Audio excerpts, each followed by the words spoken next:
Nous sommes Bet Amoud Bet, en bas.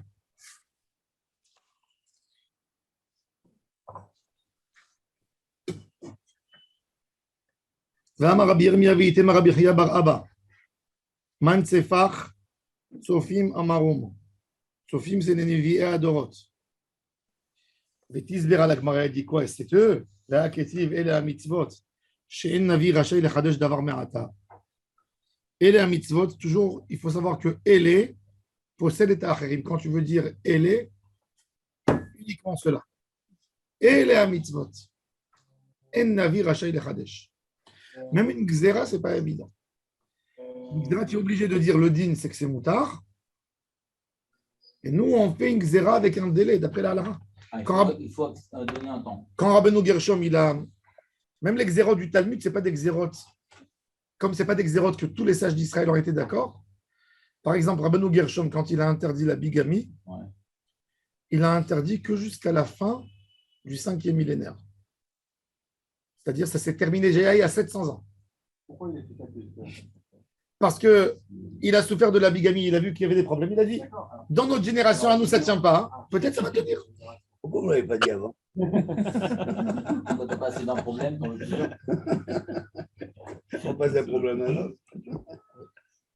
Alors il dit, אלה המצוות שאין נביא רשאי לחדש דבר מעתה ועוד, האמר רב חסדא, מ' וסמך שבלוחות, בנס היו עומדים. Ils étaient bénès, c'est-à-dire qu'il y avait le même sophite qui existait. In, la Gemara répond, oui, c'est vrai. Mihava havu.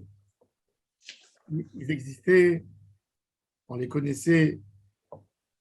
Velo avu yadeh bechavod.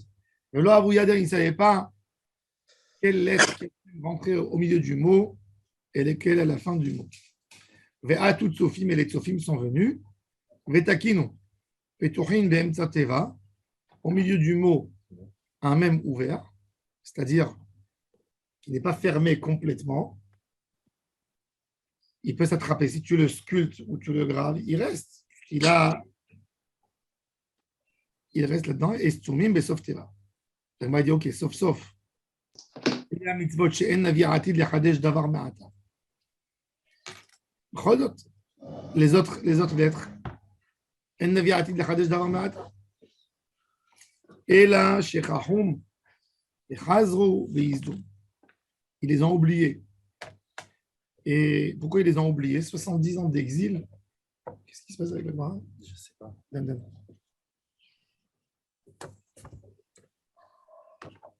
Ouais. Ah oui. On va la couper. Je vais la ranger. Je vais prendre un couteau. Et là, Shechahum, Bechazon, Veizdu. Gama Rabbi Yirmiyah, Veitema Rabbi Chia bar Abba. Maintenant, écoutez quelque chose de très intéressant. Qui est le traducteur des textes araméens, des targumim que nous avons? Il faut mettre de l'ordre là-dedans. Il faut savoir que les targumim à part Onkelos, ce qui s'appelle Targum Yonatan ben Uziel sur la Torah, c'est une erreur. Yonatan ben Uziel n'a jamais traduit la Torah. On va voir ici dans la Gemara. C'est un peu rouge. Oui. Sur Navi, il y a du. À l'époque, déjà, tout le monde parlait l'araméen. La langue courante était l'araméen. À Babel. Non, même en Israël. Même en Israël. Même en Israël. La langue courante était l'araméen. En fait, ce sont des dialectes. L'hébreu, c'est la langue. L'araméen, c'est le dialecte. Excusez-moi. Qu'est-ce qu'il y a? Je t'ai fait peur? Non, je suis désolé. L'araméen, c'est un dialecte. Comme il dit Rabbi Yehuda ibn Tibon, il y a 3 langues sœurs, l'hébreu, l'araméen et l'arabe. Maintenant, même en Israël, il y avait des dialectes. Il y avait l'araméen parlé au Galilée, l'araméen parlé au Negev. À l'époque, c'est 2 cultures différentes. C'est comme si tu dis, tu as l'arabe algérien et l'arabe tunisien. Il y a quoi comme frontière? Il n'y avait pas une frontière à l'époque avec des murailles. Frontière culturelle, c'est des régions. Il y a l'arabe du Maghreb. Il y a le judéo-arabe, le haketia. Alors pareil, en arabe, c'est des expressions. C'est surtout sur les expressions. Ce n'est pas forcément rien que sur le mot. C'est la manière de s'exprimer. ou des gens qui appellent, regardez même en arabe. En arabe, tu dis, en arabe littéraire, égyptien de la région, tu dis Wahad Thenen. Deux, tu dis Thenen. En arabe marocain, Juge. Ouais, tu dis 9. En hébreu, en arabe, c'est Tas'a. En arabe, en Sh'ud. Oui, c'est comme que tu dis en français, entre la Belgique et la France, octante, 90, 70. Oui. Donc, c'était la manière. Et donc, la langue courante de l'époque, et aussi, il voulait donner. La langue hébraïque était la langue où on utilisait dans l'administration, où ça parlait entre les hommes importants. Ce n'était pas une langue courante. Donc, la langue du peuple était l'araméen. Déjà, dans le second temple, tout le monde parlait l'araméen. Suite à l'influence de l'exil, tout le monde s'en retournait avec l'araméen. L'hébreu prenait une petite, n'occupait pas la place principale du peuple. Parce que c'était considéré comme la Shona Kodesh. Oui. Voilà. Alors, je vais dire bien, moi j'étais témoin, il ne parlait l'hébreu que le Shabbat. La semaine, c'est en arabe. Mon beau-père aussi à la maison, il parle pas Shabbat un mot de français, il parle que l'hébreu. Il essaye de parler que l'hébreu. Ouais, c'est ça. Tu lui parles en français, il te répond en hébreu. Il ne veut pas faire sortir de sa bouche quelque chose qui n'est pas kadosh. Rabbi Chaim Ben Attar aussi, il faisait comme ça. À Kol Panim, alors eux, il fallait traduire la Torah, il fallait expliquer la Torah au peuple. Pour ça, ils ont fait le Targum. Le problème du Targum, comme il dit Rabbi Yehuda Ben Tibon, on a un vrai problème pour un traducteur. Quand on veut traduire un livre, tu veux traduire un texte, si tu vas le traduire du mot à mot, ça sera terrible. Regardez la preuve, prenez Google Translate. Il traduit le mot. C'est une chose incroyable. La déformation qu'il peut déformer. Alors, il dit Rabbi Yehuda Ben Tibon, tu es obligé de ne pas te limiter à une lettre.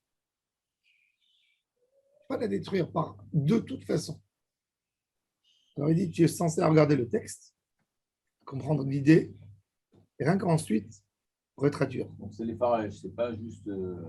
Maintenant, on a certains problèmes dans une traduction. Comme il dit par exemple Rabbi Akiva Eiger, il dit Halakha Lema'aseh. Si tu veux traduire un livre, un sidour, un rituel de prière, tu veux le traduire en français ou en anglais. Alors il te dit en hébreu, tu dis Baruch Ata Hashem. Le Baruch, il vient avant le Hashem. Tandis qu'en anglais, même en français, c'est Dieu sois-tu béni. Béni. Alors il dit, ça, tu as renversé l'ordre. Même quand tu traduis, tu ne vas pas traduire selon le bon français. Tu es obligé de traduire avec les règles de l'hébreu le mot en français. Béni sois-tu Dieu. Tu ne peux pas dire Dieu sois-tu béni. Parce que tu as transformé l'ordre de la bracha. Le Hachem, il est en troisième mot dans le Baruch Ata. Et ça, on n'a pas le droit. Alors il te dit, même si tu traduis un sidon, tu ne peux pas le traduire simplement en français. Alors on est vraiment, et c'est pour ça que la traduction, il ne donnait pas à n'importe qui pour traduire. Alors il est vrai qu'on a beaucoup de traductions. Il y a des traductions qui sont comme des midrashim. Chez les Ashkénazes, il y avait un livre très fréquent des femmes qui s'appelait Tseina Orena. Tseina Orena, c'était un livre en yiddish avec des histoires de morale juive, des midrashim sur les parachutes. Tseina Orena. Ça n'existait pas une femme qui ne connaissait pas le Tseina Orena. Tout le monde, elle lisait le Tseina Orena. C'était un livre ponctué en yiddish. Toutes les femmes, chez les séfarades, il y avait un autre livre en ladino, Me'am Loez. Le Me'am Loez, à la base, c'était un livre qui était écrit en ladino. Il a été traduit en hébreu. Par qui il a été traduit? Vous savez par qui?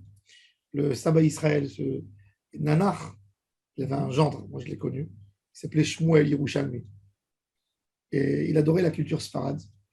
C'était un juif, un chassid de Jérusalem. Mais depuis son enfance, il était fan de tout ce qui était séfarade. Il a appris le ladino. Il parlait comme un sfarade.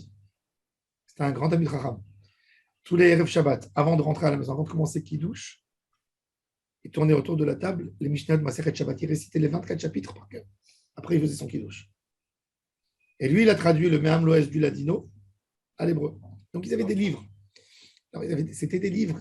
Alors, ce que aujourd'hui, tu regardes, le Midrash raconte, des trucs comme ça, ils avaient la même chose avec des textes araméens. Alors, il faut savoir qui est l'auteur qui a écrit. Je veux bien accepter un texte, mais quand il y a un tampon, pas rien qu'une lettre de recommandation, il faut qu'un Targum, je vais vous montrer des exemples, comment dans le Targum Onkelos, il était obligé de déformer le texte pour ne pas enfreindre la halakha. Par exemple, comment il a traduit Lot Evachel Gedi Bachalev Imo?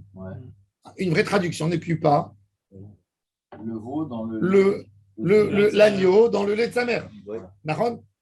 Lui, il a dit Lot Echol Basar Bechalav. Parce que si lui, comme il va servir comme un livre qui va servir aux ignorants, aux gens qui n'étudient pas. S'il va traduire un que Lot Evachel Gedi ne cuit pas, ils vont dire ah, manger, j'ai le droit. Donc, il est sorti du rôle de traducteur simple pour enseigner la halakha. Il a fait une double interprétation. Alors, il a dit, pensé à celui qui va dire. oui, alors il a dit Non, Lotechol, il a pas Lotechol traduit. Basar Bechalav. C'est compliqué. Il a dit Lotechol Basar. Et pareil, dans beaucoup d'endroits, Je savais pas si c'était- quand ça peut amener à l'erreur, il ne te laisse pas. Pourquoi? Parce que lui, c'est l'élève de Rabbi Eliezer et de Rabbi Yehoshua. Chaque mot dans le Targum Onkelos, il a passé sous les yeux de Rabbi Eliezer et de Rabbi Yehoshua, les contemporains de Rabbi Akiva. Rabbi Akiva. Quoi, vous voulez dire qu'ils ont C'est-à- vérifié ce qu'il oui. a traduit? Bien sûr, c'est pour ça que Onkelos, il est considéré comme une parole de Tanaïm. Ça veut dire tu peux dire Onkelos Omer. Tu peux le mettre en débat même par rapport aux autres Tanaïm. Et pourquoi il a fait ça aussi? Parce qu'il a dit Lotechlun Basar. Il n'est pas rentré dans le mot imo. Par exemple, Chazal, ils ont interdit à l'époque, déjà à son époque, la volaille était interdite au lait, la chair de volaille. Ouais. Ben, s'il aurait dit imo, Ouais. Lotechol Basar Bechalav Ime, tu aurais dit Prat Lerof, She'en Lo Halav Em. La volaille n'a pas de lait. Donc il a supprimé le mot imo. D'accord? Mais dans la tefila, on ne peut pas faire ça. Alors attends, justement. Alors ça déjà, alors il faut savoir le Targum de la. Alors d'où on a encore deux Targumim. Mais c'est une grande question, là, alors, en fin de compte, cette histoire-là, parce que, excusez-moi de me couper, mais la poule, enfin, les poulets, dehors, Attendez, je vais rien que vous faire comprendre. Regardez. pourquoi on l'a inclus dedans? Parce que Puisqu'il n'y a pas de petits. Oui, parce que ça ressemble. Oui, mais enfin, on n'est pas en train de se faire ressembler. Parce que la poule, la poule, C'est pas sérieux, non, non.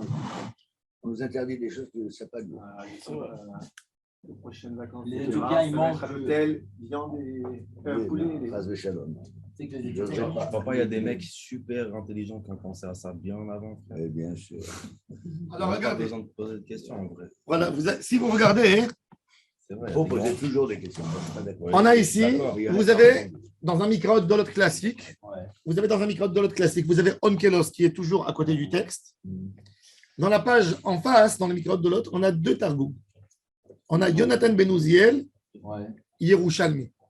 Yonatan Ben Uziel, c'est fake, ça ne s'appelle pas Yonatan Ben Uziel, c'est une erreur. Mais aujourd'hui, comme il a été édité, première fois, ils ont inventé Yonatan Ben Uziel et ils envoient les commentateurs des citations à ce livre, donc on est obligé de l'appeler déformé.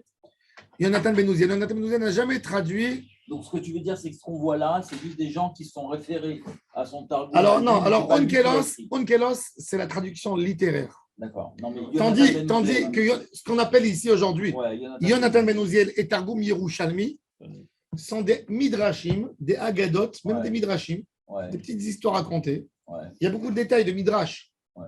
dans ces Targum. Mais c'est intéressant de le lire comme un midrash. Mhm. Mais il n'a aucune autorité halachique. D'accord. Alors, le Targum Onkelos. Alors, regardez, Targum Shel Torah. Onkelos Ager Amaro, Mipi Rabbi Eliezer, et Rabbi Yoshua. Quelle génération il est, Onkelos? Onkelos, c'est la 4e génération des Tanaïm. C'est-à-dire, Rabbi Eliezer, Rabbi Yoshua. Rabbi Eliezer, c'est l'élève de Rabban Yochanan ben Zakkai. Et eux, c'est les élèves de Hillel Azaken. Donc, Onkelos, il est au niveau de Rabbi Akiva. dans les générations. Rabbi Akiva, c'est le Rav de Rabbi Meir Baal HaNes Contemporain. et Rabbi Shimon Bar Yochai. Donc, c'est fin de l'époque des Tanaïm, moment de la destruction. C'est qui Onkelos? C'est un converti. C'est le neveu de qui? De Vespasien. C'est un étudiant érudit en Italie. Et avant de faire son voyage pour connaître, pour occuper après un grand poste, devenir un grand fonctionnaire d'État, Le Romain, ouais. il veut connaître la culture de tous les peuples qu'il y a dans l'Empire romain. Il va chez son oncle, il lui dit, donne-moi un type. Il dit, dans la vie, ce que tu vois que les gens jettent, recherche, c'est là-bas où tu trouveras tes trésors. Et il tourne, il voit les Juifs, comment on les torture, et il commence à s'intéresser à eux. Et il devient amoureux de la culture juive. Et il décide de se convertir. Et quand son oncle lui dit pourquoi, il dit, je t'ai écouté. J'ai vu que c'est le peuple le plus jeté. Misérable. Bon, et à tout. Et alors donc, ça c'est Onkelos. Ensuite, Targum chez les Nevi'im, c'est intéressant. Les Nevi'im, ils ont été traduits avant la Torah. Pourquoi? Qui c'est qui a traduit les Nevi'im? Yonatan ben Uziel. Yonatan ben Uziel, c'est l'élève de Hillel Azaken, le plus grand des élèves. Hillel Azaken avait 60 élèves, Shireuim Shetishra Alem Shechina, qui peuvent tous être prophètes. Katan Shebahem, Yochanan ben Zakkai. Gadol Shebahem, Yonatan ben Uziel. Yonatan ben Uziel, quand il est enterré dans la Hamouka, quand il étudiait la Torah, même s'il y avait un oiseau qui volait sur lui, il brûlait. Vous. Le plus grand, ça veut dire le plus âgé, Rav, ou le plus grand? Non, le plus érudit. Le plus érudit. Et lui, qu'est-ce qu'il a traduit comme texte? Alors, Nevi'im. Nevi'im, c'est Nevi'im Rishonim. C'est pas Ktuvim. C'est pas Teilim. C'est pas Job. C'est pas Divrei Hayamim. Ça, c'est Ktuvim, les écrits. Alors, regardez. Targum chez Nevi'im, Yonatan ben Uziel Amarom Mipi Chagai, Zecharia ou Malachi. C'est un Targum de prophète déjà. Ce n'est pas de Tanaïm. Lui, il a connu encore un peu, ça veut dire il a regardé, il a eu les textes de qui? De Chagai, Zacharie et Malachi. Quand eux, ils enseignaient la Torah, ils écrivaient, ils enseignaient les prophéties des prophètes d'avant. Ils les ont bien écrits en araméen pour le peuple. Donc, il a repris leurs mots à eux, mot à mot. Venizda Azea, Eretz Israël, Arba Meot Parsa, l'Arba Meot Parsa. Il y a eu un tremblement de terre. Si on dit Targum, ça veut dire qu'eux, ils avaient dit ces prophéties en hébreu. Mais ils avaient des mots-clés. Et lui, il a repris, il a tout arrangé. Il a traduit les Nevi'im. Parce qu'eux, ils revenaient de C'est la langue de tous les jours, l'arabe. Yatsa Bat Kol Ve'amra, écoutez bien. Comme nous, on dit le Dans le français. C, on n'était pas d'accord. Pourquoi? Parce que regardez Ah pourquoi. Ouais. Pourquoi ils n'étaient pas d'accord avec cette traduction de Yonatan Ben Uziel? Yatsa Bat Kol Ve'amra, Meouzé chez Gila, c'est Taraï, Livne Adam. Qui c'est qui raconte mes secrets Devant les hommes. aux hommes? Ça veut dire que tu n'as pas le droit de commenter des choses qu'on voulait qu'ils soient cachées. Ahmad Yonatan Ben Uziel al Ragla Ve'amar. Aniou, c'est moi. Chez Giliti, Starech Livne Adam. Galou Ve'yadoua Lefanecha. Shelo Lichvodi Asiti. Velo Lichvod Bet Abba. Ela Lichvodcha Asiti. Shelo Irbu Machlokot Israël. C'est incroyable qu'un homme peut dire devant Akadosh Baruch Hu, C'est moi, qu'est-ce que tu veux? Qu'est-ce que tu veux? j'ai pas fait ça pour prendre un grain de kavod. C'est que pour ne pas qu'il y ait des déformations dans les paroles des prophètes. Bon, il a voulu traduire les Ktuvim, Divrei Hayamim. C'est une grosse. Yatsa Bat Kol Ve'amra, Dayecha, arrête-toi ici. Ah. Maïtama, Mishum de Idbe Ketz Mashiach. Ah. Parce qu'il y a il y a le Zman de la Géoula qui est là-dedans. Bon. On va continuer à expliquer des choses. Dans les Lévim, il veut dire. Hein, dans les Ktuvim. Dans les Ktuvim. Dans les Ktuvim. Ah, dans les Ktuvim. Vetargum shel Torah, la Gemara a dit, c'est qui l'a dit? Onkelos ager amao. Vea amar Rav Ika baravin amar Rav Hanan el amar Rav. Maï dirtiv. Il est écrit dans le livre de Nehemia que le Ham Israël, quand ils sont retournés en Israël, va y besefer Torah ta Elohim. Meforash. Vesom sechel. Va yavinu bamikra. Va yikeu besefer Torah ta Elohim ze mikra. Meforash et targum. Vesom sechel. Elu apsukim. c'est les arrêts. Le sauf pasouk, vayavinu bamikra, elu pisketa amim, ve'amrela elu amasorot. Masorot, c'est la comparaison des textes. Déjà, il faisait le commentaire avec des mots parallèles. Donc, tu vois que c'est quelle époque ça? C'est Néhémia. C'est déjà à l'époque d'avant la construction du second temple. Donc, ça a été fait 150 ans, 200 ans avant Onkelos. Ouais. Tu dis Targum, c'est Targum. Ouais. La Gemara a dit Shechachum, Vechazru ve'yizum. Ils ont été oubliés, le texte a été oublié. Ouais. S'ils n'écrivaient pas, ils écrivaient à l'époque que des petites notes, pas un texte. C'est pas systématique. Alors la Gemara a dit, et pourquoi, quand Yonatan ben Uziel, il a traduit les Nevi'im, la terre entière, il y a eu un tremblement de terre. Ouais, c'est ça. Et la Torah, il n'y a pas eu de tremblement de terre. Ma'ishna deoraita de lo izda'azea. Ve'ade nevi'e izda'azea. Il dit deoraita mi parsha milta. La Torah, c'est un livre justement pour enseigner. C'est mes parages, tandis que dans les Nevi'im, ils ont caché beaucoup de secrets. Les Nevi'im, dans leur parole. Comment? Voilà, regardez. Ikamile de mi parshan, v'ikamile de mesat mandirtiv. Bayom ma'u yigdal amisped birushalayim, kemispad hadad rimon, bevikaat megidon. Alors, il y a le prophète qui dit, vous savez, le prophète Zacharie, il dit un jour, il va y avoir à Jérusalem des pleurs très forts, comme les pleurs de Hadad Rimon, Bebikat Megidon. Et on ne sait pas c'est qui. C'est quoi Hadad Rimon et c'est quoi Megidon? C'est pas Megiddo, Armageddo. On ne sait pas. C'est quoi Megidon et c'est quoi Hadad Rimon? Qu'est-ce qu'il a fait? Ve'amar Rav Yosef, il m'a le Targuma de Haïkra, Lo Yadan Amaïka Amar. S'il n'y avait pas le Targum de Yonatan ben Uziel, on n'aurait jamais compris. Qu'est-ce qu'il a dit? ביום ההוא יסגה מספדה בירושלם, כמספדה דאחאב בר עמרי, דכתב יתה הדד רימון בן תברימון, ברמות גלעד, וכמספדה דיושיה בר עמון, דכתב יתה פרעה חגירה בבקעת מגידו. C'est pas la traduction. Ça. C'est quoi? Mais il a expliqué le sens. Qu'est-ce qui s'est passé? Il y a eu deux cas. Il dit ce jour sera. Achav a été tué en guerre, en bataille. Et même Yoshiaou a été tué par qui? Par Pharaon. Achav a été tué à Ramoth Gilad. Yoshiaou a été tué à Megiddo par Pharaon. Alors il dit, Zacharie, il dit, il va y avoir à Jérusalem les pleurs de qui? De Hadad Rimon et Mikat Megidon. Hadad Rimon, c'est Achav qui a été tué par Hadad Rimon. Ouais. Et Megidon, c'est qui? C'est Yehoshiaou qui a été tué par Paro à Megiddo. Qui c'est ça?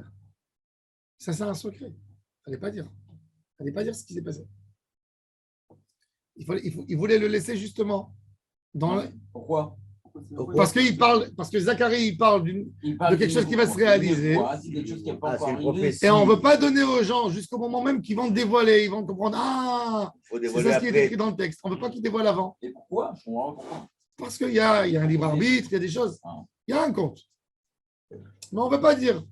Un prophète, d'ailleurs, Ezra a se faire pour décider la Bible, comment elle est, il a pris que des prophéties qui sont d'actualité tout le temps. Ça veut dire Isaïe, Ézéchiel, Jérémie. Chaque texte, il est équivalent pour toutes les générations. Tu peux trouver. Ce n'est pas une prophétie qui a été. Tu peux voir des choses cachées là-dedans qui correspondent même à cette génération. Névoie les Doroth, une névoie, il avait 1 million 200 000 prophéties. Et il les a supprimées, il les a enlevées. Pourquoi? Parce que c'était des prophéties, des belles histoires de tzadikim à leur époque à eux. Pas une histoire qui correspond pour toutes les générations. Alors, en fait, qui c'est qui a traduit le Targum de Divrei Hayamim? On ne sait pas. C'est plusieurs auteurs, mais ce n'est pas. Alors, rappelez-vous, Targum Torah Onkelos, qui est plus tard Targum Yoshua, Shoftim, Shmuel, Melachim, et les premiers Nevi'im, Yesharia, Trea Asar, etc. Ça, c'est Yonatan ben Uziel. Tous les Ktuvim, il y a une partie de Rav Yosef, une partie d'autres Amoraïm, qui ont traduit avec un texte araméen. Ça, c'est le texte des Targumim. Yonatan Ben Uziel et Yerushalmi. Yonatan Ben Uziel, c'est stable, quelqu'un il a voulu montrer que le livre, c'est important. Il a écrit Yonatan Ben Uziel. Les éditeurs à Venise, Yonatan Ben Uziel, allez, Yonatan Ben Uziel. Stuyot. Et pas Yonatan Ben Uziel, il n'a pas traduit, c'est écrit en fourrage. Il n'a pas traduit la Torah. Donc le Targum Onkelos, il est bien plus important que ce qu'on appelle le Targum Yonatan Ben Uziel, mais il est moins important que le Targum Yonatan Ben Uziel sur les Nevi'im. Pourtant, il faut une place dans les pages. Shulchan Aruch nous dit, Yereh Shamayim, il doit lire Shnaim Mikra ve'echad Targum et Rashi. Si on ne comprend pas l'araméen. Tu dis en français. Tu dis en français. C'est la langue du jeu. Ah, ben ça, c'est on retourne à l'école. Hein. On retourne à l'école. Alors maintenant,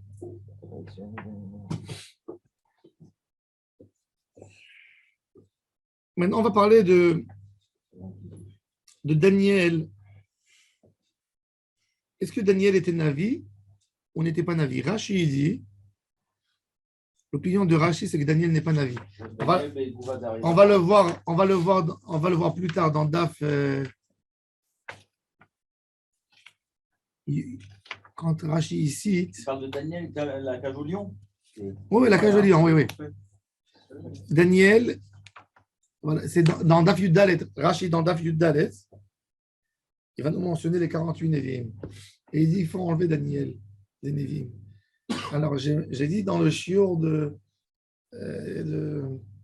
Seudah Shlishit, de Shabbat, que le Rambam, à la fin de Sefer Melachim, il dit que sur Jésus, Nitnaba Daniel.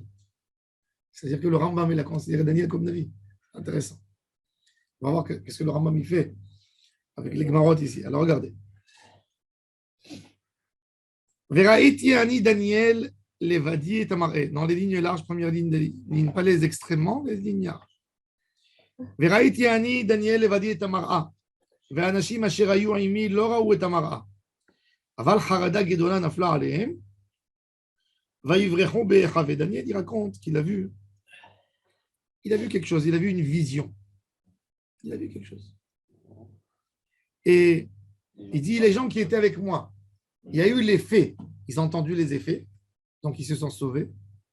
Moi, le seul qui a résisté et qui a vu tout ce qui doit se passer. Qui c'est les gens qui étaient avec Daniel qui se sont sauvés? Alors regardez. Maninu anashim, Amar Rabbi Yirmiyah, veitem Rabbi Chia bar Abba ze Chagai, Zecharia ou Malachi. Inu adif emine, veiu adif minayu. Eux, ils sont mieux que lui et lui, il est mieux qu'eux. En quoi ils sont mieux que lui? Inu adif emine, de inu nevie, veiu lo navi. Que eux, ils sont navi. Pourquoi lui pas? Parce que Daniel, il est né à Babel. Il n'a jamais été en Israël. Ah, alors ça qui est monnaie à Mimono d'être un avis. Il a fait le début de la névoie depuis Moshe Rabbeinu, Aaron et Myriam. Ouais.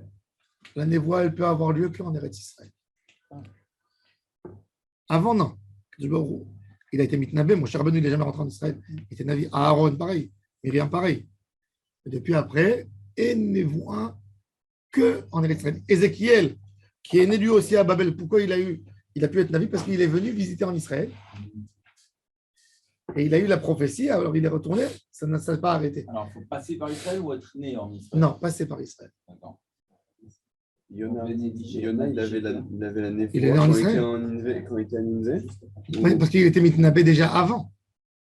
Il est né en Israël. Il était en Israël, il s'est sauvé, il est parti à Jaffa pour se sauver. Donc Hachem reste avec lui dans sa névoie, même s'il quitte Israël.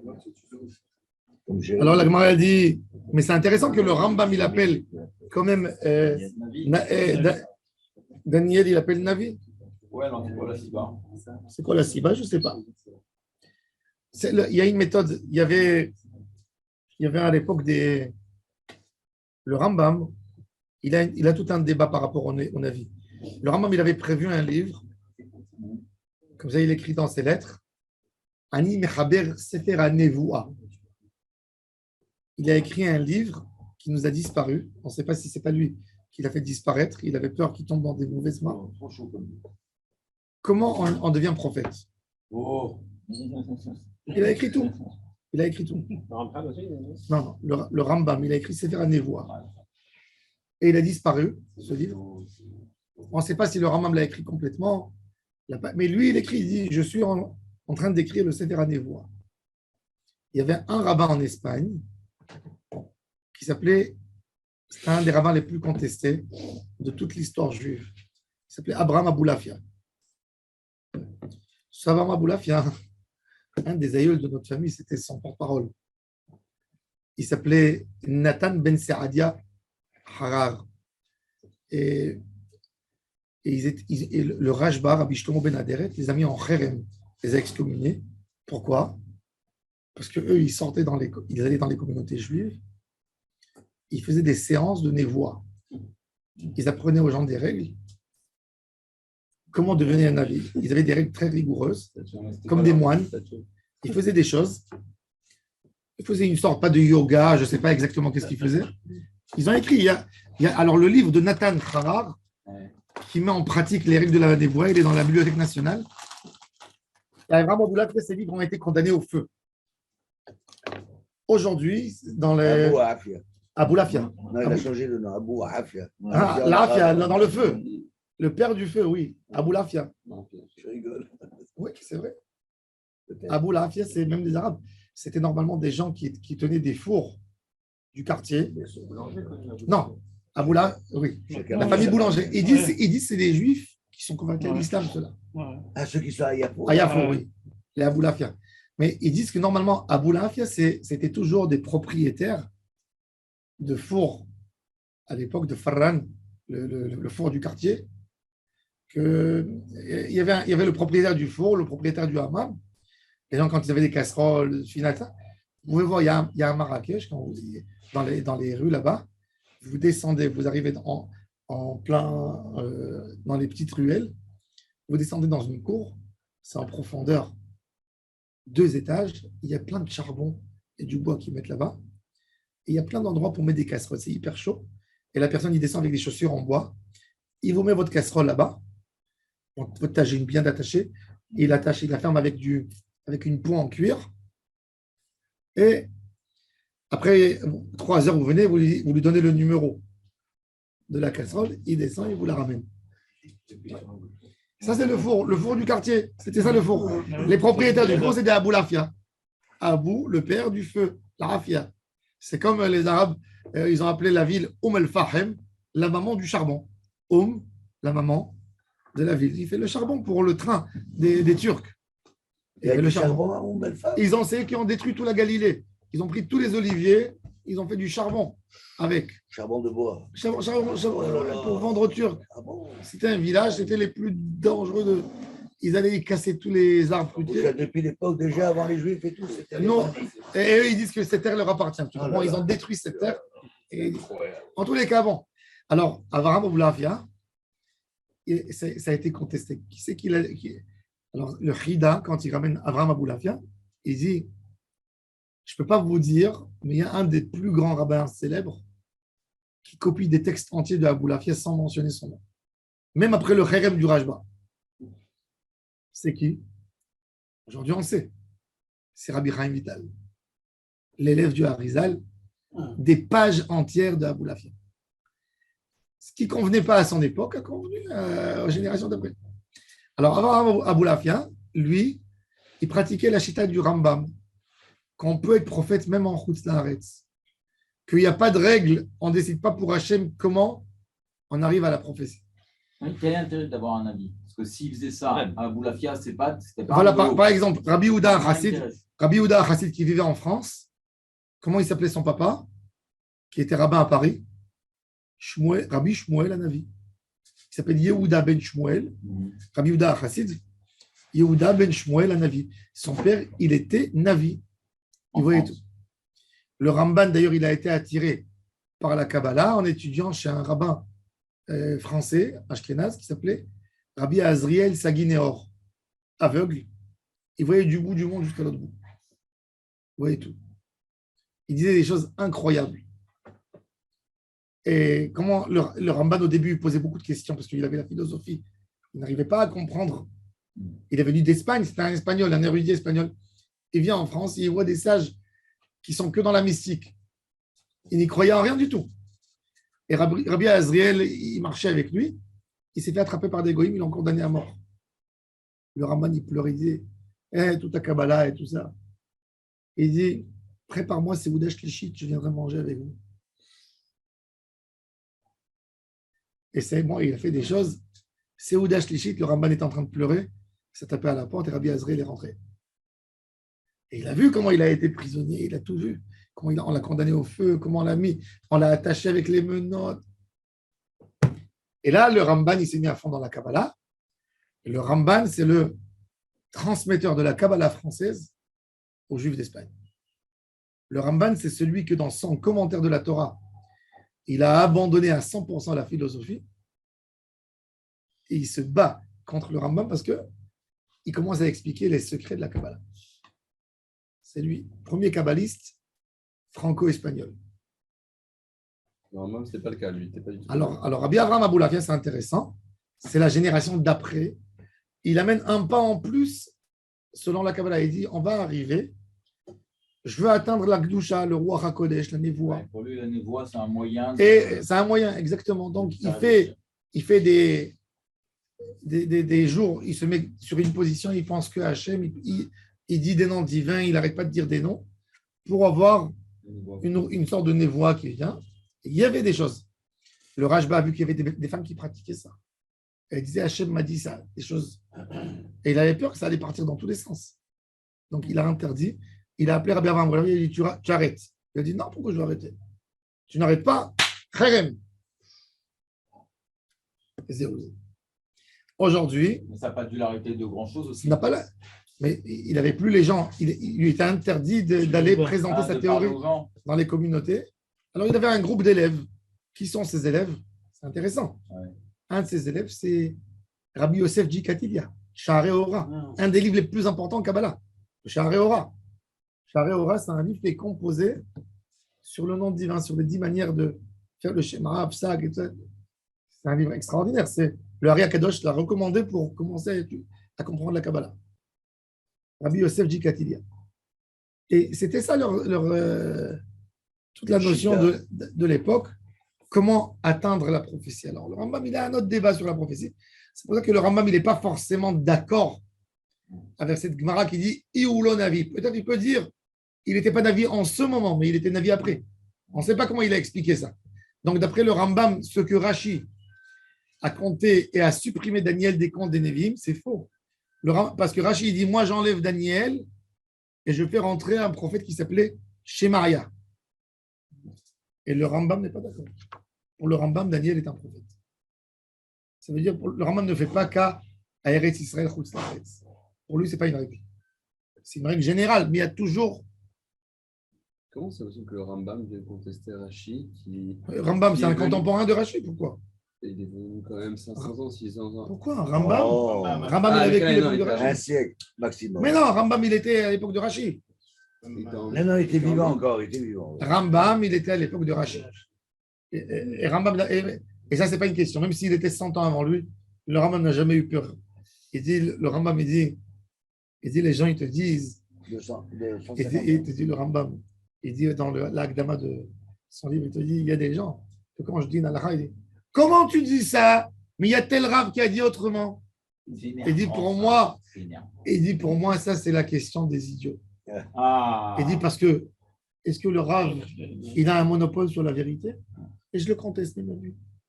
Alors, si j'ai bien compris. Non, évidemment, présente bien ton programme. Ouais, mais il dit, n'aie pas peur. N'aie pas peur de quelqu'un qui a dit il y a 500 ans. Mon Rav toujours nous disait, quand vous étudiez la Gemara, soyez des athées.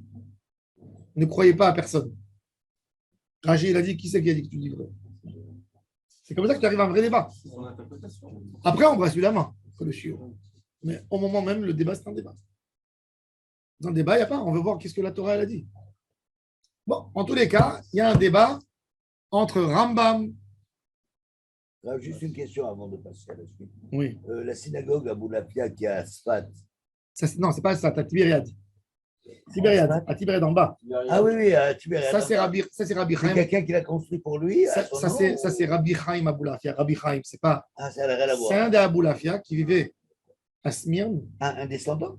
Oh non, c'était un tzaddik, Aboulafia, Rabbi Chaim Aboulafia. Le Chida, il témoigne sur lui qu'il était grand comme les Rishonim avec sa force de Torah. Et il rencontre un jour un des cheikhs arabes de la région qui s'appelait Cheikh Daher, Taher el-Ammar. Vous savez, les noms arabes, c'est toujours des noms composés de 4. Père, fils, petit-fils, arrière-petit-fils. C'est toujours. Bon. Il a rencontré Cheikh Taher el-Ammar. Et Taher el-Ammar, il a vu la vie des Juifs à Smyrne, qu'ils étaient très riches et tout ça. Il a dit, j'aimerais bien que vous m'aidiez à développer Tibériade. Il lui a dit, si je viens à Tibériade, tu me donnes quoi? Il dit, je te donne tout ce que tu veux. Signe-moi. Il a signé. Rabbi Chaim Aboulafia avait 80 ans. Il prend avec lui 150 familles juives de Smyrne. Et à l'époque, ils vont s'installer à Tibériade. Il reconstruit le Yishuv des Juifs à Tibériade. Parce que les Juifs se sont sauvés de Tibériade. Il s'installe là-bas et on lui donne. Et il vit encore 11 ans à Tibériade. Quand il a 91 ans, 300 ans, 250 ans. Il arrive à 300 ans, il y a 250 ans, Rabbi Chaim Ben Attar. Non, un peu. Quand il était déjà 10 ans à Tibériade, c'était la fin de sa vie. Rabbi Chaim Ben Attar vient faire un pèlerinage à Miron. Il passe par Tibériade. Ouais. Il rentre dans la yeshiva de Rabbi Chaim Aboulafia. Il voit un homme comme un roi, assis sur un trône. Et il voit les élèves assis devant le Rav. Et il y a les serveurs qui passent avec les verres d'été, les gâteaux, les machins. Chaim Aboulafia a étudié la Torah dans la misère. Au Maroc, à Rabat, à Salé. Et il a. Hein? Ouais. Alors il s'approche de Rabbi. Ah, il s'approche de Non, Rabbi il s'approche de Rabbi Chaim Aboulafia. Ben Attar qui vient. Alors il s'approche de Rabbi Chaim Aboulafia. Alors les deux, ils s'appellent Chaim. Il lui dit dans l'oreille, Torah, Bayahi. C'est comme ça qu'on étudie la Torah. Avec des coussins, des trônes, du thé, du café. C'est quoi ça? Il dit, puisque tu es un grand dans la Torah, viens, on va discuter, on va en parler. Et il parle, et Rabbi Chaim Aboulafia, et lui pose des questions. Rabbi Chaim Ben Attar, il devient choqué de la grandeur de Rabbi Chaim Aboulafia et ses élèves. Et quand il finit, et il voit Rabbi Chaim Ben Attar étonné, alors Rabbi Chaim Aboulafia, il lui répond. Rabbi Chaim Aboulafia, il répond, Torah, c'est comme ça qu'il faut étudier la Torah. Et ils restent quelques jours, ils étudient. Et ils ont senti que leur Neshama était lié.